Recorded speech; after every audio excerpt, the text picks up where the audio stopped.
Olá, povo de Deus, a paz para todos, aqui é o Felipe. Esse vídeo de hoje, né, dando sequência ao vídeo passado, também quero falar novamente sobre a Imaculada Conceição de Maria. Dessa vez, comentar alguns versículos da carta de São Paulo aos Romanos que os protestantes usam para negar o dogma e mostrar que nenhum deles nega o dogma. Né? São dois versículos do capítulo 3 e um do capítulo 5. Né? Então, né, do capítulo 3 é aquele versículo em Romanos 3,10, que São Paulo fala que não há um justo, nenhum sequer. Os protestantes deduzem, então que Maria não era justa, era pecador. E o versículo 23, o famoso versículo 23, né? Todos pecaram, estão privados da glória de Deus. Quem nunca viu protestante citar esse versículo para dizer que Maria pecou, né? E Romanos 5,12, que também São Paulo fala que todos pecaram. Será que esses textos querem negar a Imaculada Conceição?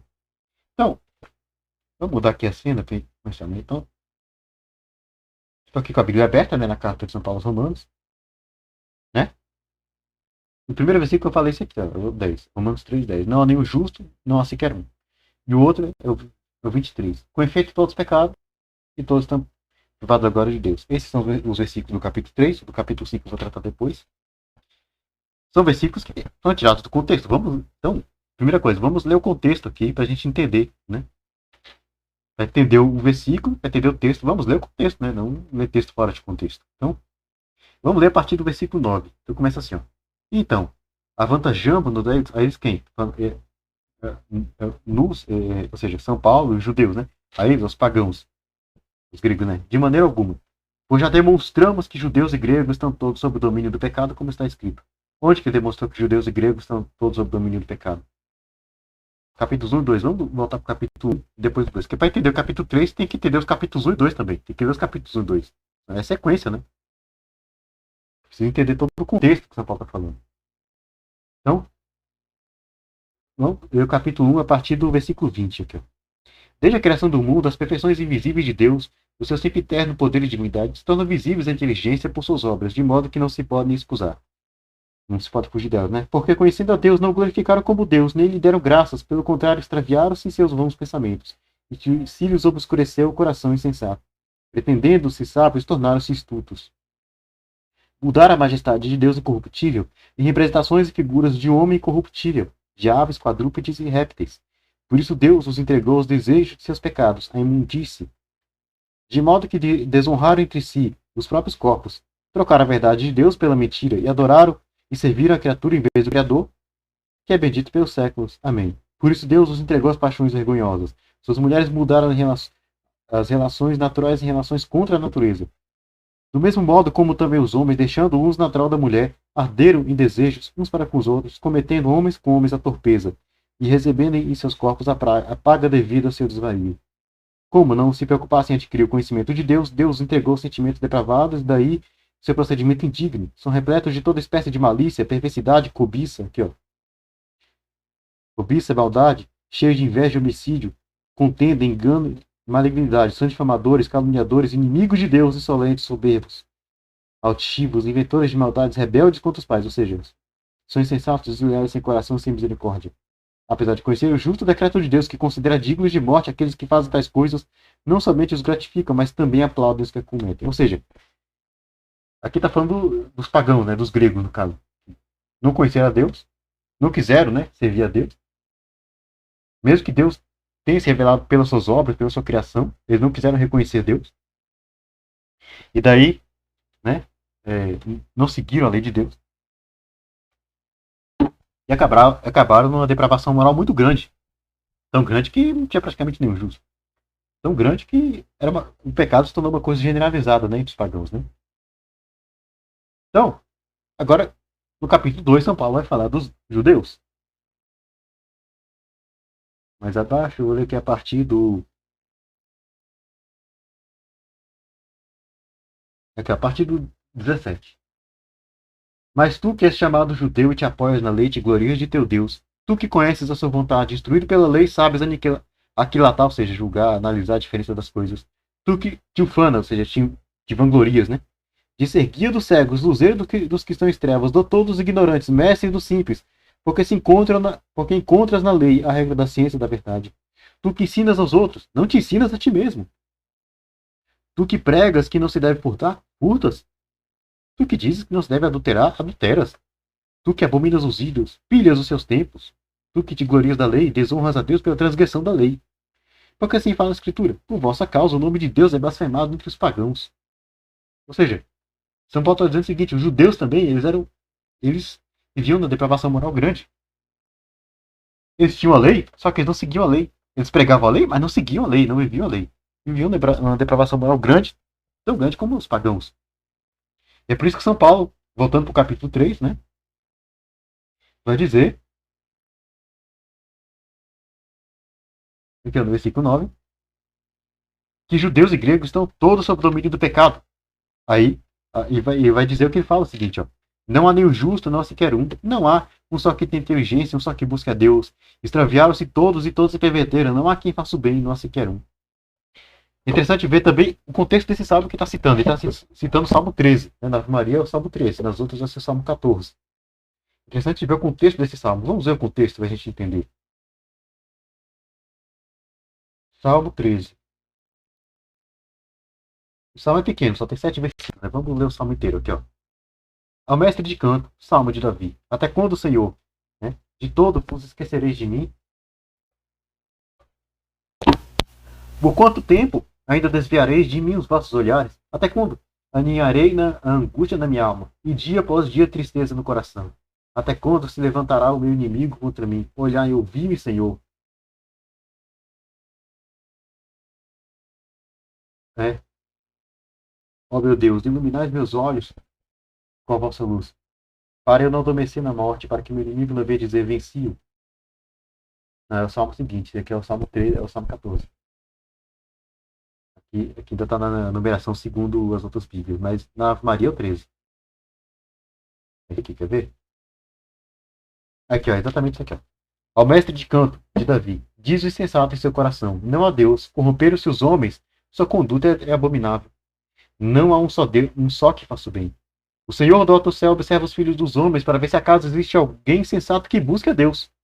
Mas todos eles se extraviaram e se perverteram. Não há mais ninguém que faça o bem, nenhum, nem mesmo um só. Não se me darão esses obreiros do mal, que devoram o meu povo como quem come pão? Ou seja, ele está falando de quem? Esses que não fazem bem, é de quem faz o mal, de quem persegue os justos, né? Daqueles que perseguem os justos, que perseguem o povo de Deus. Eles que não invocam o Senhor, mas eu não temer de pavor, porque Deus está com a raça dos justos. Entendeis? Frustrar os planos do humilde, mas o Senhor é seu refúgio. Ah, que vinde Sião a salvação de Israel. Quando o Senhor tiver mudado a sorte de seu povo, Jacó exultará e Israel se alegrará. Então, esse aqui é o salmo que São Paulo citou lá em Romanos 3. Esse salmo, ele está falando, ou seja, esses que não são justos, quando ele fala que não há nenhum justo, nenhum que faça o bem, ele está falando daqueles que perseguem os justos, que fazem mal aos justos. É dentre esses que não há ninguém que faça o bem. Né? Então, vamos continuar lendo. Aqui, ó, versículo 13. A sua garganta é um sepulcro aberto. Com suas línguas enganam, veneno de áspide está debaixo de seus lábios. Ou seja, são enganadores, são enganadores, mentirosos, falsos, fingidos, traidores, trapaceiros, né? A sua boca está cheia de maldição e de amargar, ou seja, desejam o mal para os outros. A destruição e ruína nos seus caminhos, não conhecem o caminho da paz. São pessoas que fazem mal, que causam dano aos outros. Não há temor a Deus diante de seus olhos. Ou seja, não temem a Deus, não obedecem, não querem ser fiéis, obedecer a Deus. Ou seja, vendo pelo contexto que São Paulo está falando o quê? Esses que estão sob domínio do pecado. Por que estão sob domínio do pecado? Porque eles fazem mal. Ele está falando justamente daqueles que fazem mal. Que fazem mal os que são justos, que perseguem os justos, que estão fazendo mal aos outros, que não fazem bem, que estão fazendo mal às outras pessoas. Entendeu? Que estão causando dano aos outros. Estão perseguindo, estão maltratando os outros, agindo com violência contra os outros. É disso que São Paulo está. São esses que São Paulo, especificamente esses que São Paulo está falando, que estão debaixo do pecado, sob o domínio do pecado. Continuando. Ora, agora ele vai falar especificamente sobre os judeus. Sabemos que tudo que diz a lei, diga aos que estão sujeitos à lei. Quem são os que estão sujeitos à lei? Judeus, né? Para que toda boca fique fechada e que o mundo inteiro seja reconhecido culpado diante de Deus. Porquanto, pela observância da lei, nenhum homem será justificado diante dele, porque a lei se limita a dar conhecimento do pecado. Então, falando especificamente dos judeus, São Paulo está dizendo, pela observância da lei, eles não vão ser santos, eles não vão se justificar, porque a lei se limita a dar conhecimento do pecado. A lei não vai produzir justificação, não produz santificação. Justificação vem pela graça de Deus, né? Então, continuando aqui, ó. Mas agora, sem o concurso da lei, manifestou-se a justiça de Deus atestada pela lei e pelos profetas. Esta é a justiça de Deus pela fé em Jesus Cristo para todos os fiéis. Ou seja, a salvação, né? A justificação pela fé em Cristo. Agora, vai dizer, esta é a justificação, esta é a justiça de Deus, ou seja, salvação pela fé, pois não há distinção, ou seja, porque Deus não vai fazer distinção, tanto para judeu quanto para grego. Deus não vai fazer distinção. Com efeito, todos pecaram, e todos estão privados da glória de Deus. Ele que fala, pois não há distinção. Voltando para o capítulo 2, ele vai usar isso. A gente vai ver que ele está falando que não há distinção especificamente entre judeus e gregos. Aqui, ó, a partir do versículo 9. Romanos 2, do 9 ao 11. Aqui, ó. Tribulação e angústia sobrevirão a todo aquele que pratica o mal, primeiro ao judeu e depois ao grego. Mas glória, honra e paz a todo que faz o bem, primeiro ao judeu e depois ao grego, porque diante de Deus não há distinção de pessoas. Ou seja, Deus está falando que todos devem ser tratados da mesma maneira. Ele não vai fazer distinção entre judeu e grego quando for castigar por causa do mal, e nem vai fazer distinção entre judeu e grego quando for conceder glória, honra e paz por ter praticado bem. Né? Voltando para o capítulo 3.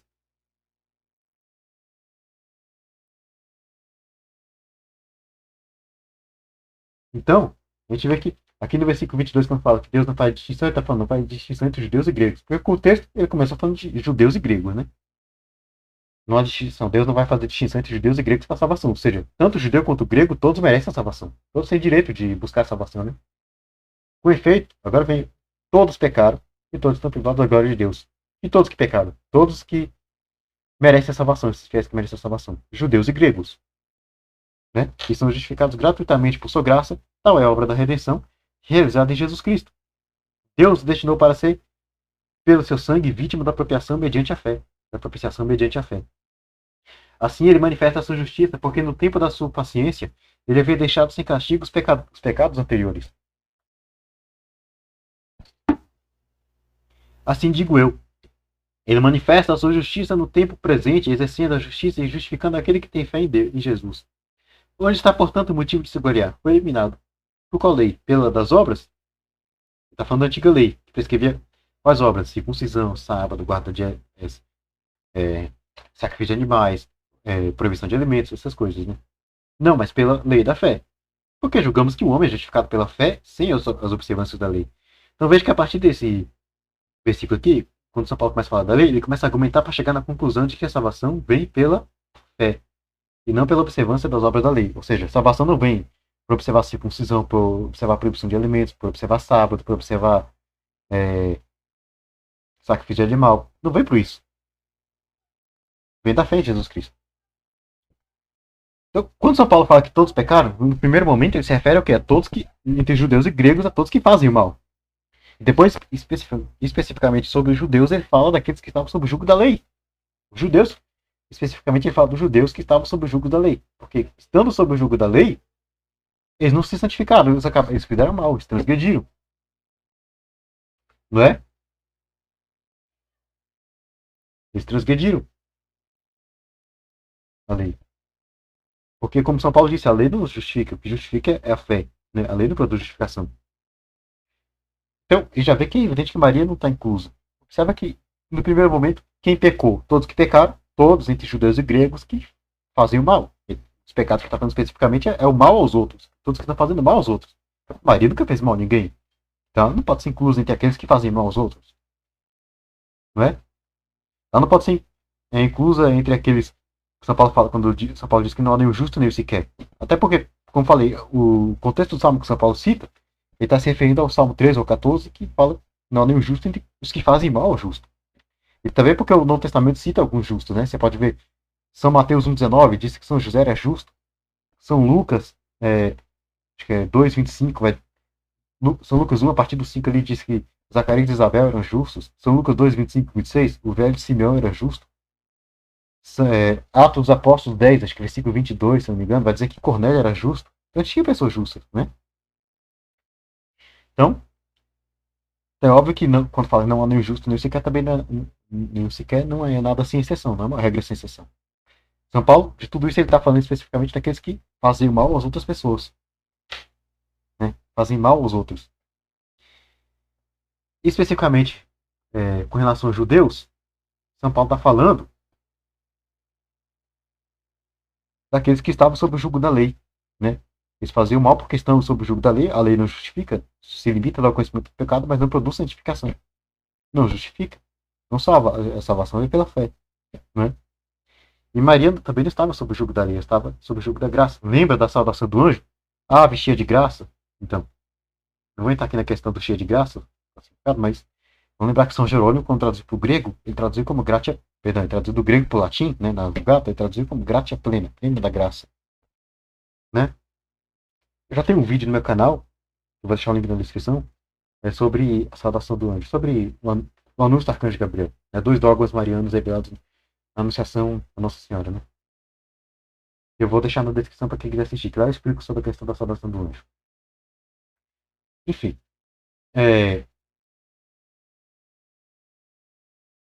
como eu disse, Maria estava na graça. E São Paulo vai dizer na carta aos Gálatas que não tem como estar na lei e na graça ao mesmo tempo. Carta de São Paulo aos Gálatas, capítulo 5, versículo 4. Aqui, ó. Diz assim, ó. E já estáis separados de Cristo, vós que procurais a justificação pela lei, decaístes da graça. Aqui, ó. São Paulo está dizendo, quem está buscando a justificação na lei está separado de Cristo, decaiu da graça. Então São Paulo é claro, não dá para estar na graça e ser escravo da lei ao mesmo tempo. Quem está na graça não pode ser escravo da lei.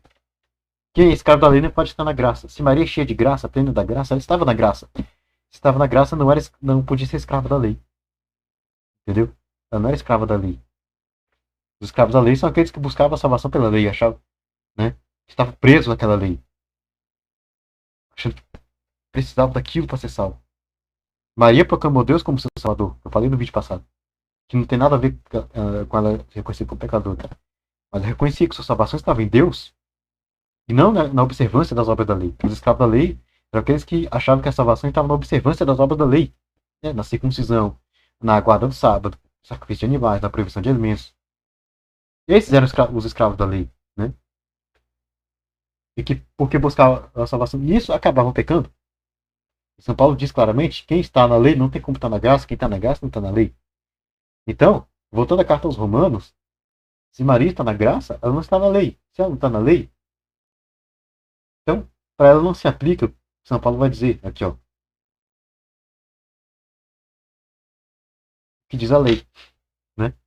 Ela não estava sujeita à lei. Então, o todos pecaram, se referindo especificamente aos judeus, é para os judeus que estão, os judeus sujeitos à lei. São Paulo usa isso aqui também é parte da argumentação para chegar a essa conclusão de que a salvação foi pela fé e não pela observância da lei, né? Mas de modo geral, quando ele fala todos pecaram, ele está falando de todos que praticavam mal contra os outros. De qualquer modo, não tem como incluir Maria, né? Alguém pode perguntar, tá, mas por que ele generalizou? Por que ele falou todos pecaram? Todo mundo praticou mal? Não, mas ele generalizou por quê? Lembra que eu li os capítulos anteriores? Então, nos capítulos 1 e 2, São Paulo foi mostrando a situação da depravação moral, tanto dos gregos quanto dos judeus, né? Lá no capítulo 1 ele fala dos gregos, dos pagãos, e no capítulo 2 ele fala dos judeus. E vai mostrando que a depravação moral era tão grande, né, que esse povo chegou a um ponto que praticamente todo mundo fazia mal ao outro, né? Se alguém que não fazia mal ao outro era uma raridade, né? Então por isso que ele generaliza. E agora, falta nos comentar o capítulo 5, né? Versículo 12. Aqui, ó.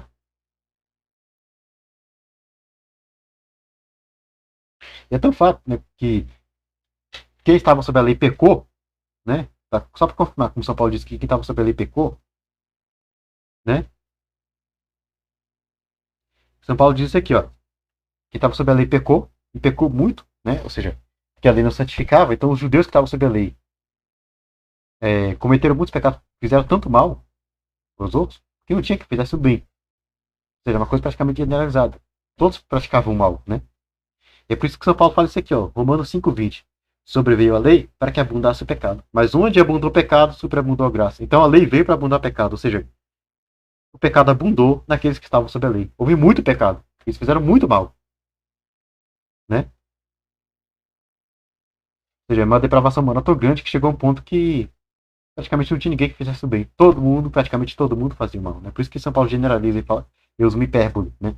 Então, então, todos pecaram, todos faziam o mal.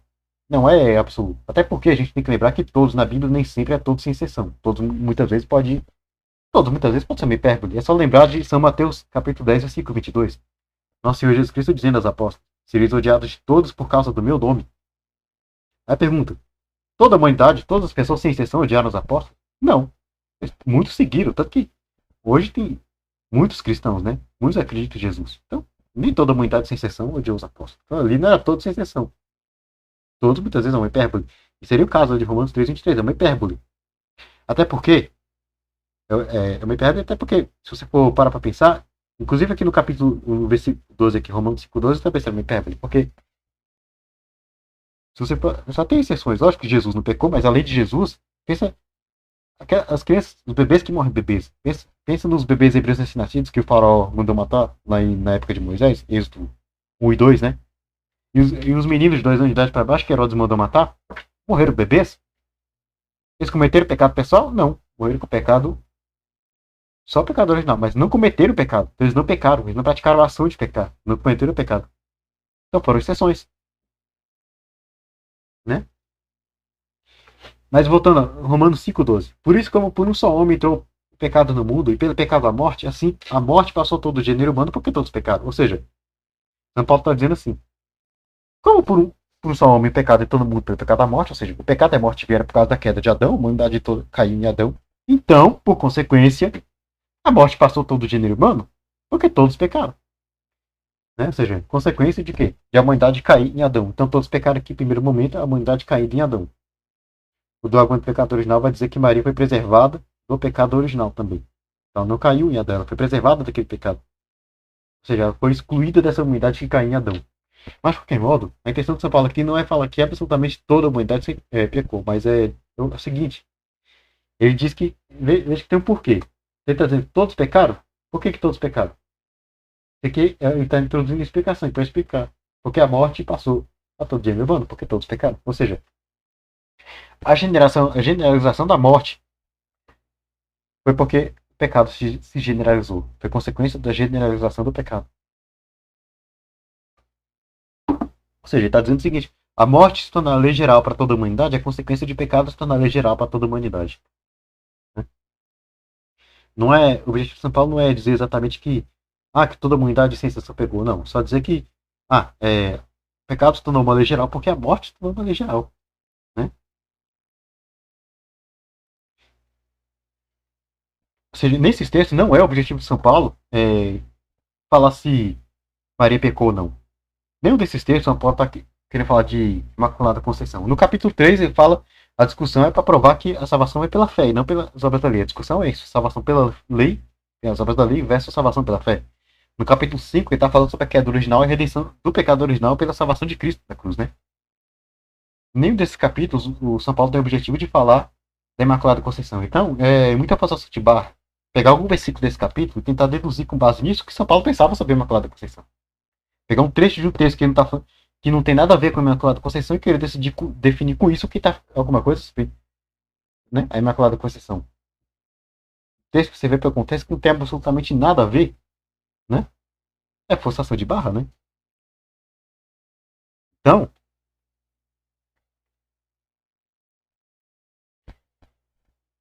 ou seja, quando São Paulo fala que todos pecaram, como o objetivo dele, o assunto não era Imaculada Conceição, não era falar de Maria, quando ele fala que todos pecaram, o que ele queria? Ele não estava, então ele não estava com a intenção de dizer se houve alguém que não pecou ou não, se a lei do pecado teve exceção ou não. Só dizer que a lei do pecado era uma lei geral. O pecado é uma coisa generalizada. É isso que ele quis dizer, simplesmente isso. Generalizado. São Paulo não está querendo dizer que toda a humanidade sem exceção pecou. Não é nada disso. E não está querendo dizer se Maria pecou ou não. Não é esse o objetivo, porque essa carta aos Romanos não é um tratado de Mariologia. Esses capítulos de Romanos não são tratados de Mariologia. Não tem nada a ver. Né? Então, é dizer que a lei, o pecado se tornou uma coisa generalizada. Né? Ou seja, então, não é dizer que absolutamente todos pecaram e Maria não foi exceção.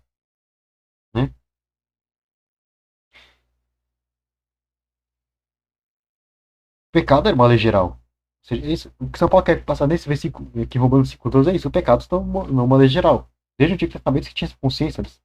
Em 1 Reis 8,46 vai dizer que não há homem que não peque.